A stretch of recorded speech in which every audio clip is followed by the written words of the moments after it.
welcome to GATEtv. You join me and manager Jay Saunders as we look ahead to the new season 2021-22. It's creeping upon us, I should say, Jay, because we finally have a start date, the 14th of August. It's still a long way away, but preparations are taking place now, and I'm sure supporters will be eager to hear a bit of an update about everything. So can you just bring us up to speed on what you've been doing over the last couple of weeks, preparing finally for a new football campaign? Yeah, a lot of preparing. yeah, exactly. So a lot of phone calls, not as many meetings as we like, but obviously still current situation, although that's changing a little bit. So that's making things easier. But yeah, just speaking to players, I think obviously the existing squad was my main priority to talk to all of those first. We've also spoken to some new targets and been just really busy on the phone doing that side of things. It's also been nice to be able to plan when we'll go back training, and a few things we're doing along the way. So me and Coyle have been really busy behind the scenes, and yeah, lots of stuff sort of to look forward to now. Yeah, busy behind the scenes is one thing, and I'm sure last summer was quite challenging in terms of recruitment, but this season, this summer, it's a new kind of task for you, because you've effectively got the next couple of months to negotiate with players, those that you want, those that you're after. But of course, the present situation is the squad from last year, and I know that there's been plenty of conversations. You've managed to speak to everyone in the squad. So can you firstly update supporters on players who will be moving on from Hartsdown Park? Yeah, there's a few, and I think some will be surprised, others maybe not. So Liam Friend is moving on. Freddie Moncur, John Afua, Jay Porter, and Reece Prestige at the moment have been making way. All good lads, all great lads. I've got nothing but good things to say about them. I just think like any time you need to sometimes go in different directions, change things, freshen things, different reasons. Obviously, Jay Porter, I know he was supporters player of the season a year ago, but he's had a sort of approach from a team in the league above, and he wants to try that avenue. I've never played that level before, so he wants to give it a go. And I've got nothing but good things to say, and that's fair play for a player that wants to step up and give it a go. So he knows he's always welcome back at Hartsdown if it doesn't work out for him, but I wish him all the best. Reece is someone that I'm still talking to. I'd like to potentially keep Reece around it in some way, whether that's a bit of playing, a bit of on the coaching side of it. But he's someone that I think he knows he's coming towards the end of his career and maybe wants to carry on playing as much as possible. So we'll stay in contact on that one, and you never know with Reece, because he's someone that I think has got a lot of experience and would be good to keep in some capacity. But at the moment, he's sort of seeking sort of looking into other avenues.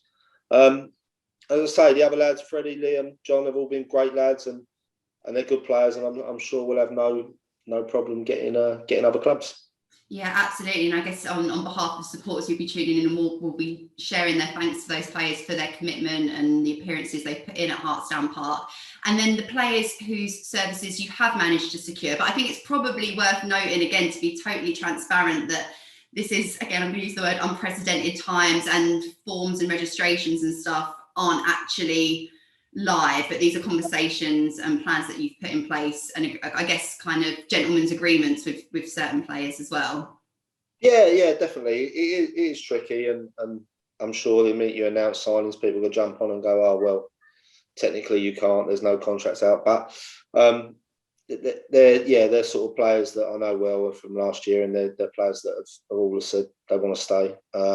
So the deals are obviously in place. So as far as we're both concerned, they're done deals. So Bailey Vose, really pleased to keep Bailey, because he's a top keeper, and I think he'll get better and better. He's still young as well.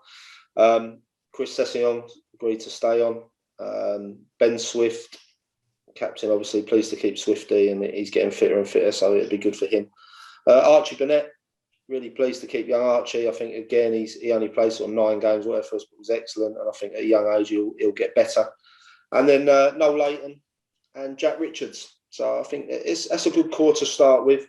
All really good ages. No one too old or too young, and I think it gives us a good core to start with, and we can build around those. And on top of that, you still got the youth lads that came in and did well, the likes of Charlie Hatton, Jules Wilkinson, Jules Lamb, and the other young lads that are around the squad. So for me, it's a good starting point, and then we'll start adding around those. So yeah, really pleased with what we've got there.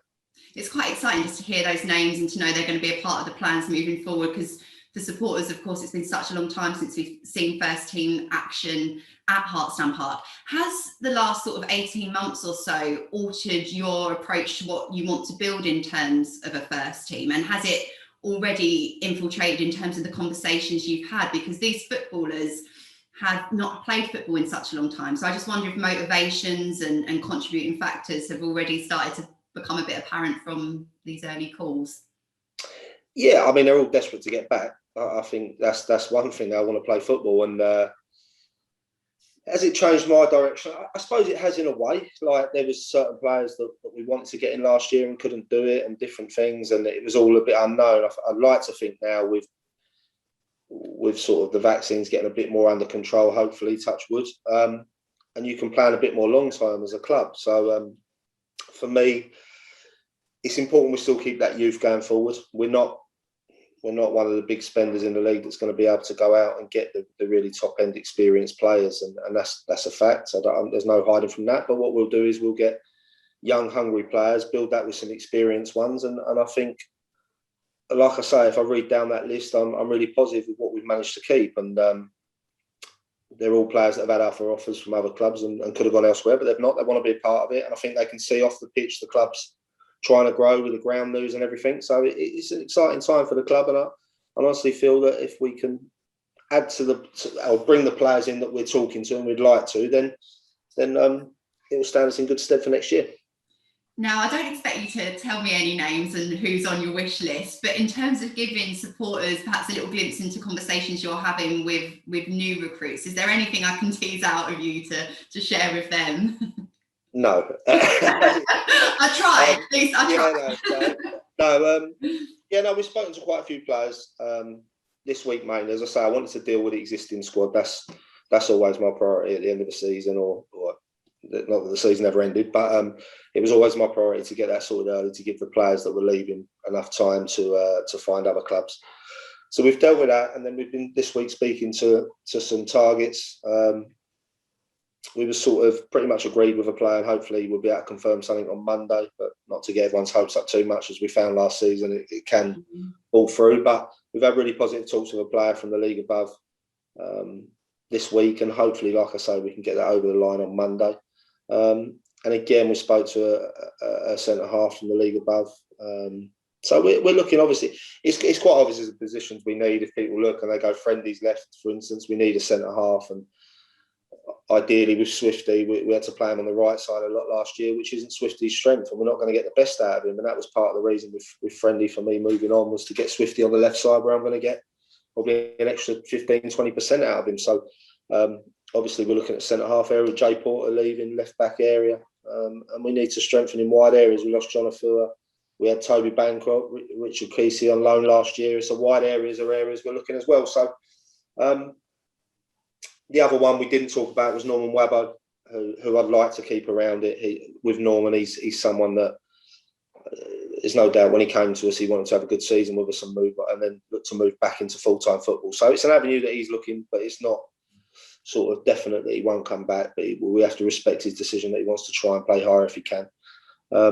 So yeah, we're looking at all positions, and we're trying to add some quality and get the right players in, not rush into wrong decisions, because we've got enough time to not have to rush, to be honest with you. But there's a lot of competition out of this year. I think clubs are in a really strong place at the moment for signing players. I think for years it was always the players called the shots. I think at the moment clubs are going to have budgets and things are going to be tight. So I think there's going to be a lot of, this is what we can pay, take it or leave it. And I think that will leave a lot of players floating about. But there's some good players out there, and we'll try and bring in the best we can within the budget and get a side that I think can push up the league. And there are so many different components, obviously the playing squad being a part of it, but other elements we have to consider is like the training ground and preparations in terms of pre-season friendlies. Is there any of that kind of planning work being undertaken at the moment? Yeah, I mean, you look at last season, it was a bit of a nightmare, to be honest. With the start of the season, we lost our training ground I think we ended up only having probably one training session, and that wasn't ideal. So obviously we've got that in place, which is a massive starting point for us. It's so key. So we've got that and secured that, which is brilliant. And then we've started. I get inundated with trialists and people that I know that want to come and have some games. So we're going to have some little in-house games now. We're allowed to do it behind closed doors that give me opportunity to look at a few players, and some of the current squad will come in and have some minutes as well, just to keep them ticking over. And then we'll go back more full-time around June time, which is when we'd normally go back. I've seen a lot of clubs that are going, we're going full-time back now and 2 times a week, this and that. For me, that's a little bit early, but we'll work it right that the players are coming in and keeping ticking over, but without overdoing it. And then we'll go back when we sees right, and we'll start planning, obviously, pre-season friendlies and things like that, which we've already spoke to a few clubs. So, yeah, it's all happening, and it's nice to have that to plan to, because a few weeks back it seemed like it was never going to happen, and we were never, fingers crossed, we're heading that way. Yeah, absolutely. And I suppose what makes the upcoming season even more special is it's the 125th year anniversary of football at Hartsdown Park as well, which is quite special. And I know there's conversations going on behind the scenes, but how nice will it be, touch wood, I know I have to put that disclaimer in every time, but when we do get back to Hartsdown Park for that pre-season fixture schedule, it kind of feels quite symbolic, really, that we've almost had like 9 months and we're coming back as a football club to celebrate like a really important year in our history as well. Yeah, listen, it's going to be brilliant. There's no other way to say it, but I mean, it'd be great to be back, to see the supporters. I'd like to think crowds are going to go up. In non-league in general, I think in football in general, crowds are going to go up because people are desperate to get back and have a bit of normality. So I think that's fantastic. Even silly things like getting to wear the new kit, I think for the players, it was something they were all looking forward to, the kit, and I can see how many have been sold, and it's amazing. But to actually get the opportunity to go out and wear that and just be back doing what everyone loves doing, and whether that's the supporter turning up with their kids going to watch, whether it's the older generation that like to get out of the house on a Saturday in a bit of fresh air and watch a game of football, and then down to the players and the staff and everyone. It's just, like I say, to get back to that normality and almost have your life back is going to be amazing. And on top of that, the 125 years is a great sort of thing. So it's something we can celebrate and hopefully have a really positive season.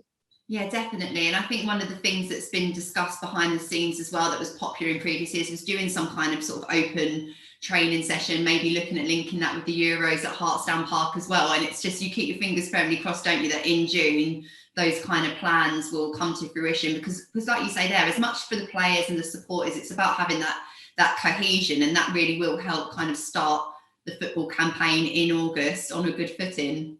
Yeah, it is about the community as much as it's about the players and everything like that. It's about the football club more than the players, and like you say, 125 years.